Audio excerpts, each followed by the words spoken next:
Hi, this is Module 5 of PHLT 509, Cultural Dimensions of Health, and today's module is focusing on ethics in ethnography.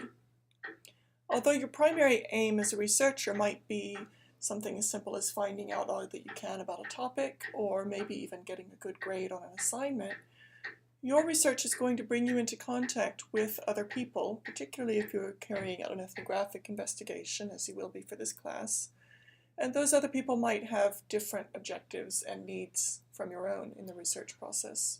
And you need to carefully consider how you can carry out your research project, both morally and ethically, respecting and protecting the rights of the people that you're studying. It's a common problem for students not to spend enough time really reflecting on the ethical implications of their research. And sometimes students will even declare something like, no ethical problems should arise. But there's no such thing as research that doesn't raise any ethical issues. And your obligation as a researcher isn't to develop a proposal for research that involves no ethical issues, but rather to demonstrate that you've thoroughly considered the ethical implications of what you're planning to do, and that you've taken the necessary steps to ensure that ethical standards are met. And these will be things like confidentiality, honesty, integrity, respect, and not placing the research participants at undue risk. Gilliman and Gillam highlight the importance of not only the large ethical issues that are considered carefully in the planning stages of a research project, but also what they term ethically important moments in doing research. The difficult, often subtle, and usually unpredictable situations that arise in the practice of doing research.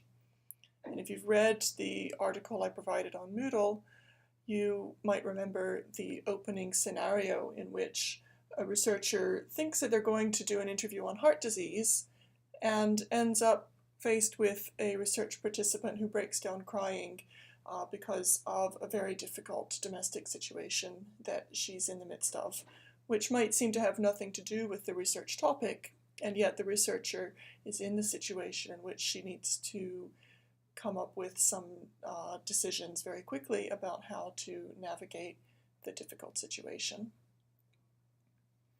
So while it's vital to build ethical principles into the planning of a research project, and we'll talk a little bit more about what those principles are and how you can incorporate them into your planning and proposal writing, it's also important to be firmly grounded in those principles so that they can be applied in response to unforeseen events and in response to any changes to the research plan that might become necessary once the project is underway.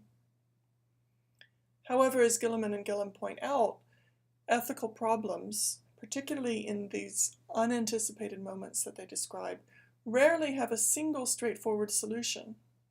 And in your career as a researcher, you might often wrestle with questions about whether you have done the right thing.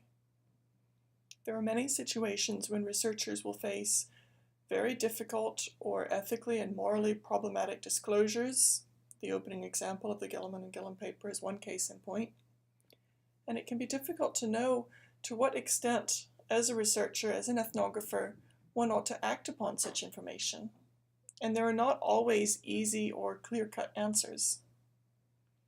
Gilliman and Gillam suggest that reflexivity, which is the critical self-reflection that's built into good social research, is the key to handling such dilemmas. And this is the reason why, for this slide, I've given the image of a person reflecting on their own reflection in the pond. So it's thinking carefully about your actions, your background and beliefs, and those ethical principles in order, in an iterative fashion and throughout the entire investigation process, to think about how your actions might be impacting on others and vice versa. Gilliman and Gillam say that being reflexive about research practice means a number of things. First, an acknowledgement of microethics, microethics meaning those moment-by-moment decisions that might need to be made well after the planning process is underway and approved. That is, of the ethical dimensions of ordinary, everyday research practice. And second, sensitivity to what we call the ethically important moments in research practice in all their particularities. And third, having or being able to develop a means of addressing and responding to ethical concerns if and when they arise in the research, which might well include a way of preempting potential ethical problems before they take hold. So well-designed research can preempt some of the ethical problems that arise. Having recourse to a good instructor or supervisor is very important also, particularly for student investigations in which there is a potential for unforeseen ethical situations to arise, and you might well need a source of advice or debriefing in order to think through how you're going to deal with those situations. Hopefully by now you've all done your NIH online training course on ethics, and as you learned in that course, the Belmont Report outlined 3 ethical principles that should be observed in any research project. And these principles are beneficence, which is maximizing the good outcomes, whether for science, whether for humanity, but particularly always for the individual research participants, while avoiding or minimizing unnecessary risk, harm, or wrong. Second principle is respect. This has to do with protecting the autonomy of people, those people who are considered autonomous individuals. Their autonomy needs to be respected, and those who, for whatever reason, are not considered autonomous need to have additional protections in place. And again, this is a matter both of minimizing potential for harm, but also of respecting them. So courtesy and respect for individuals as persons, including those who are not autonomous, for example, infants, those with developmental disabilities, people who are senile and therefore not able to fully understand the information being provided or to fully autonomously provide informed consent. And the third principle then is justice, which has to do with ensuring reasonable, non-exploitative, and carefully considered procedures and their fair administration. Also the fair distribution of costs and benefits among persons and groups, and that is those who bear the risks of research should be the same group of people as those who stand to benefit from it. So how can you make sure that you are designing your research in a way which is ethical and conveys these principles of respect for persons, beneficence, and justice? So your IRB training from the NIH will provide you with a lot of details that you need to know in terms of particularly the legal aspects of research conduct, but these are also ethical codes of practice. The most important action really that you can take to ensure your research is ethical is simply thinking carefully about all aspects of your research design and thinking about whether your study embodies the ethical principles that we've just outlined. There's no shortcut or substitute for careful reflection. And furthermore, remember that ethics is not a one-off step in the research process, but it's an attitude to your research and to your research participants that has to be at the forefront of everything that you do in an investigation. Nonetheless, the NIH and various professional organizations have devised ethical guidelines that can help you to think through the key ethical issues for research in your discipline. For interdisciplinary research, you might need to refer to more than one set of guidelines. And for ethnography, which is the particular focus of the investigation I've asked for you to complete for this class on culture, the ethical guidelines of some of the anthropological associations can be particularly helpful. So I've asked you to read the ethical guidelines from the American Anthropological Association, AAA, as well as the British Association of Social Anthropologists, or ASA, which pertain particularly to ethnography. In addition to these ethical guidelines, I'm putting up today a checklist of items for consideration when designing your research project, which you might find helpful to keep and consult. Sometimes when we discuss research ethics, we do this by highlighting research studies from the past that are well known for transgressing particular ethical boundaries. And some of these very well-known studies are actually the reason for some of the rules that we have in place today to ensure ethical conduct of medical research. And these studies highlight imbalances of power, creating space for the breach of human rights in research practice. For instance, the NIH training course referred to the Nuremberg trials and the Tuskegee syphilis study. So I want to spend just a moment highlighting some aspects of these studies, what was problematic about them, and how they have contributed to our current guidelines and regulations for research conduct. So the Nazi medical scientists were known for carrying out very cruel experiments on prisoners, in response to which the Nuremberg Code was eventually formulated, coming out of the Nuremberg trials, in which many individuals who were part of the Nazi regime, including medical doctors, were tried for war crimes. The Nuremberg Code stipulated the requirement for informed consent from human research participants. And informed consent is a critical issue for ethical research conduct, particularly in cases in which you might spend a lot of time getting to know your research participants, even perhaps living and working among your community of interest. This will shape perhaps the way in which informed consent might be obtained. It's absolutely imperative for you to obtain clear informed consent to use information provided by another person in your research. Many medical research studies use written information sheets to provide information about a research study. That's a kind of norm nowadays for obtaining informed consent, before asking the would-be participants to sign an indication of their consent to participate. And this is known as written informed consent.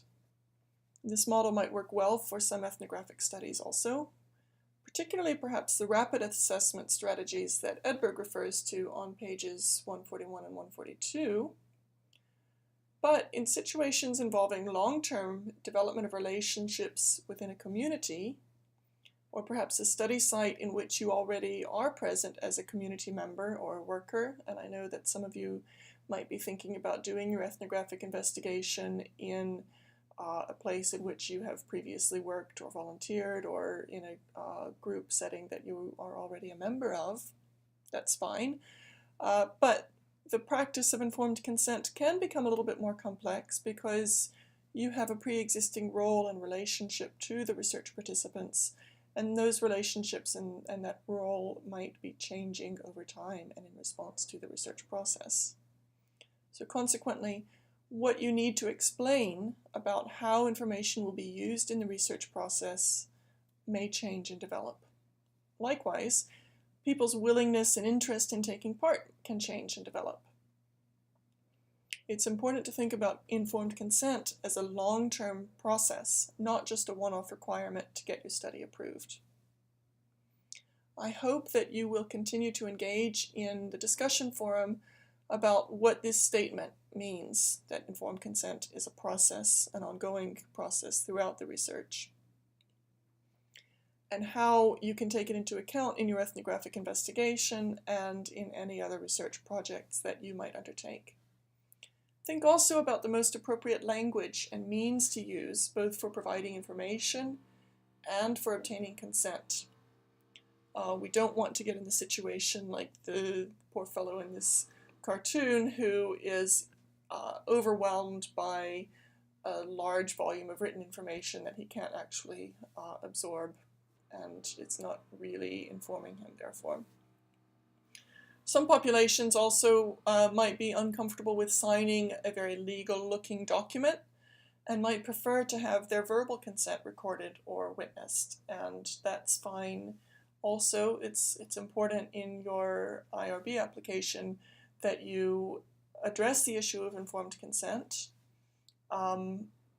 Doesn't necessarily need to be in the form of a standardized letter and signature requirement if that's not judged to be the most appropriate means for obtaining informed consent from your particular study group. But you would need to justify that, and you would need to provide an alternative means of obtaining consent so that you can satisfy the reviewers that you have both sufficiently informed the participants about the nature of the study, about any risks that might be incurred, about what you're actually asking people to do, what will happen to the information that they provide, and that they voluntarily do consent, and that that consent is somehow recorded. And the next study that we mentioned was the Tuskegee syphilis study, in which patients with syphilis were not told their diagnosis or treated so that researchers could observe the course of the illness from inception until death. The dubious morality of conducting such a study might seem obvious to today's students and researchers. And this was carried out just down the road from us in Tuskegee, Alabama, of course. But the aftermath from this has led researchers and review panels to question seriously the ethics of research involving deception. A further problem highlighted by the Tuskegee study is unequal power relations between researchers, who might typically be well-educated, relatively affluent, and from privileged ethnic or social groups, and the people or communities that they study. The subjects in the Tuskegee study were all black men in a deprived county of Alabama, and the study was carried out at the heyday of racial politics and the U.S. Civil Rights Movement. Poor education, poverty, racial prejudice, and lack of other healthcare choices, these are some of the structural elements of unequal power relationships that made the study's deception possible and allowed such an unethical study to continue for 40 years. In 1997, President Clinton formally apologized to the survivors and family members from the Tuskegee syphilis study. And some authors have carried the argument about power and rights even further, showing how the act of defining knowledge and what is considered real is, in and of itself, an exercise of power. The authors Shostak and Shostak, which I didn't assign to you, but I will make available as an additional optional reading for you in Moodle, say that the power to judge circumstances, the right to make an account of what is actually going on, defines what is to count as reality. Power, rights, and the real are coextensive. That's maybe a confusing statement, but what they're saying is that researchers can be in a position of great power in having the ability to speak about or on behalf of other people and to portray a particular version of their reality.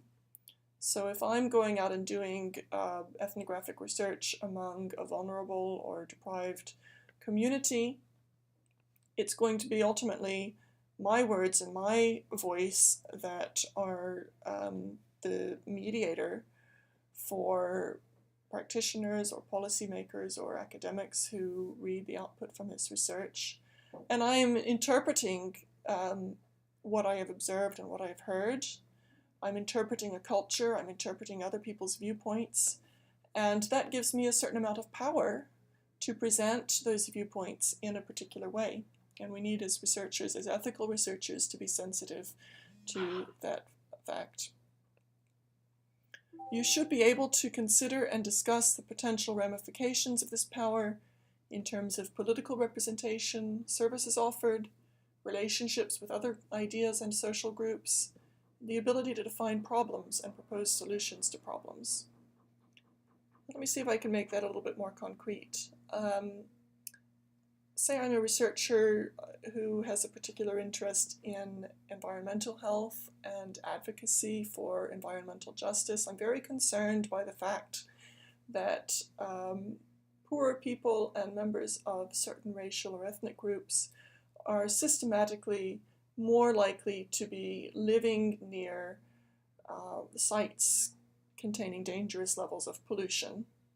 And I want to speak out on behalf of and to advocate for those communities in order to try to create a more equitable situation in which they are not so disproportionately impacted by adverse environmental insults. That might seem to be a very noble aspiration. It might seem to be a very strong and ethical driver of the research. But what if, in fact, those community members have elected not to speak out, not because they are unaware of how to speak out, but because they are afraid that in so doing, their economic opportunities could be even further restricted, because the industry which is causing the pollution that affects their health might also be the major or the only employer in their community. So now we have a difficulty and a tension between two very salient issues, and my power as a researcher who will be writing about my research findings might give more voice to the idea of environmental injustice and health consequences of living near pollution relative to the economic consequences of clamping down on a particular industry than those community members themselves might have done. The right to participate in discourse, to make one's views and interpretations heard, is presented as an ethical matter, particularly in political systems, but also in research. And the ability to carry out research might indicate a privileged status and confer power in a way that's inconsistent with promoting the ability of marginalized groups to be heard in their own right. And so we might want to think about an ethical stance and approach to research as being not giving voice to marginalized people by speaking for them and interpreting what they say, but rather helping and empowering members of vulnerable communities who have not previously been able to make their voices heard, to make their own voices heard. By gaining an insider's or an emic perspective and making people's viewpoints known, we might be able to improve the services offered to them, but it may be that we occupy a privileged position that allows us to do so, and we need to be very careful about using our own voice to speak on behalf of others who haven't been heard directly. And finally, I just want to comment a little bit on the process of obtaining ethical approval for research investigations. All research involving human participants needs to be considered by an institutional review board or an IRB before any fieldwork is undertaken. These boards exist in order to review proposals for research, to make institutions as well as individual researchers accountable for the conduct of research, and to prevent breaches of ethical standards before they occur. The NIH gives us a very useful definition of research as a systematic investigation designed to develop or contribute to generalizable knowledge. And so in any piece of fieldwork or investigation that you are thinking about undertaking, this is a useful definition to consider, because if you find that the project you want to undertake is considered research and it does involve human participants, then you will need to go through the process of asking the Samford IRB to approve that study.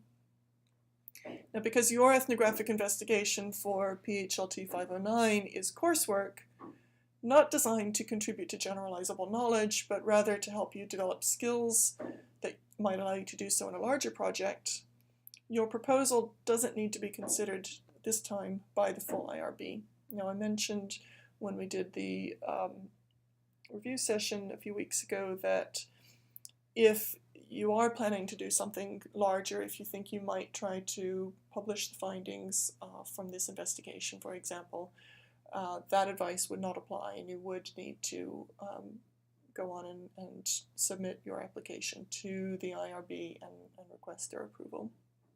But if all you're doing is the very small investigation that I'm asking you to do for this class, and it's not going to go any further than that, then the IRB panel doesn't need to consider your application. However, that being said, it's still imperative for your investigation to be carried out in an ethical way, and it's good practice for you to complete the IRB form in order to help you think through all of the important ethical issues and ramifications. So you need to upload the IRB form together with your certificate showing that you've completed the online training course for your second journal assignment, and you need to wait until I've had a chance to review that documentation and provide feedback on your research plans before you actually go out and undertake any of the fieldwork that you're planning to do. The next module is going to discuss some of the ins and outs of carrying out that fieldwork. How do we go about collecting data in ethnographic research? And then the module 7 is going to look at how we analyze that data.